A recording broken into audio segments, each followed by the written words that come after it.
Stranger things season 5 finally आ चुका है and trust में जिसे ऑडियंस ने शायद मिस कर दिया हो। कुछ ऐसे शॉट्स और सिंबोलिज्म जिनके जरिए क्रिएटर्स हमें फ्यूचर प्लॉट का एग्जैक्ट डायरेक्शन दिखाते रहे, पर हमने नोटिस ही नहीं किया। तो लेट्स बिगिन। ये है stranger things season 5 hidden details breakdown, जो आपको कहीं नहीं मिलेगा। सीजन 1 से ही दिखाया जा रहा है कि विल के गर्दन में टिकलिंग होती है जब वेक्ना या माइंड फ्लेयर पास होता है, लेकिन सीजन 5 में इसका एक्चुअल साइंटिफिक रीजन रिवील होता है। विल अपसाइड डाउन में इतने वक्त फंसा रहा कि उसके नर्वस सिस्टम में माइक्रोस्कोपिक स्पोर्स फ्यूज हो गए। ये स्पोर्स एक तरह के बायो रेडियो रिसेप्टर्स हैं। जब वेक्ना या माइंड फ्लेयर की मौजूदगी स्ट्रॉन्ग होती है, ये स्पोर्स एक्टिवेट हो जाते हैं। ऑडियंस ने ये डिटेल मिस की। विल की टिंगलिंग असल में पहली वार्निंग थी। He is literally a living radar.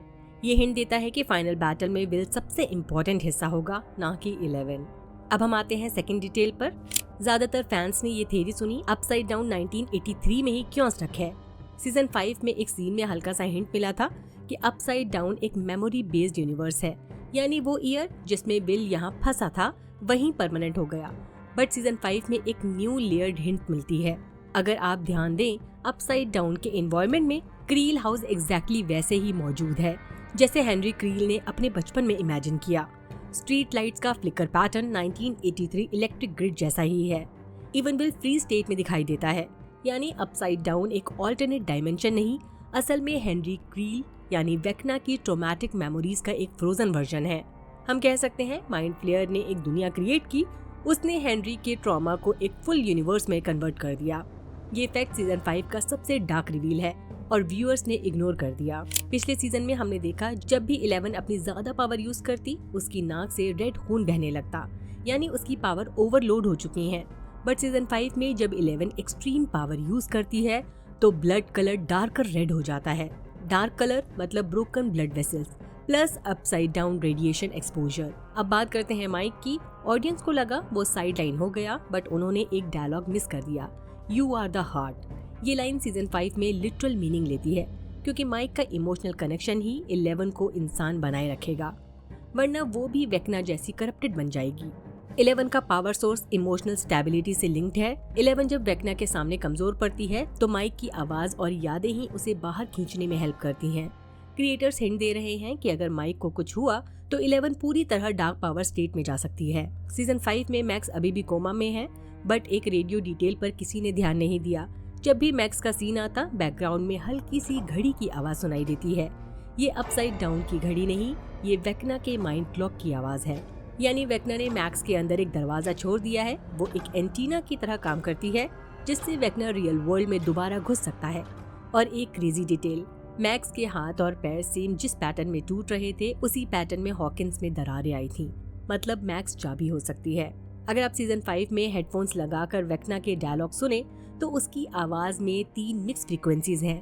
पहली हेनरी क्रील की इंसानी आवाज, दूसरी अपसाइड डाउन की हवा में बहती हल्की सी जैसी आवाज, और तीसरी माइंड फ्लेयर की गहरी लो फ्रीक्वेंसी गर दुम टाइप का वाइब्रेशन जैसी साउंड, जो आपको कानों में कम और सीने में ज्यादा फील होती है।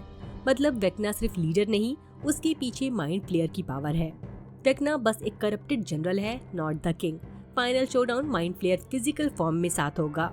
सीजन 4 रशिया सीक्वेंस में हॉपर स्वॉर्ड यूज करता है। फैंस ने इसे कूल मूवमेंट समझकर स्किप कर दिया, बट सीजन 5 में एक मेजर हिंट मिलता है।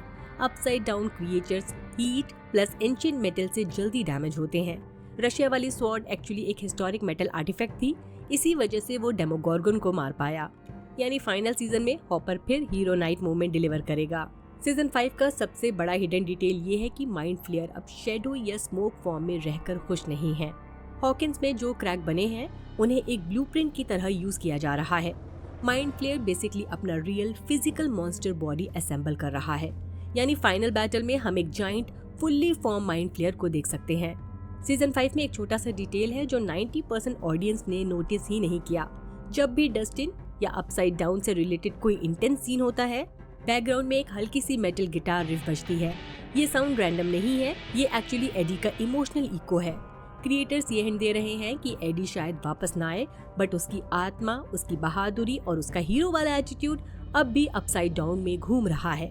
D&D रूल्स के हिसाब से फॉलन हीरो की मेमोरी हमेशा डार्क विलन के अगेंस्ट स्ट्रॉन्गेस्ट वेपन होती है। इसका मतलब सिंपल है, इवन इन डेथ एडी ही फाइनल बैटल को इमोशनल पुश देगा। एडी ही डस्टिन को वो करेज देगा जो वेक्ना को फाइनल हिट देने के लिए चाहिए।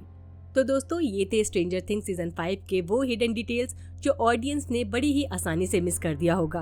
क्रिएटर्स हर फ्रेम में हिंट्स डालते रहे, बस हमने उसे ढूंढा नहीं। चलिए देखते हैं सीजन 5 के आगे के एपिसोड्स में क्या होता है।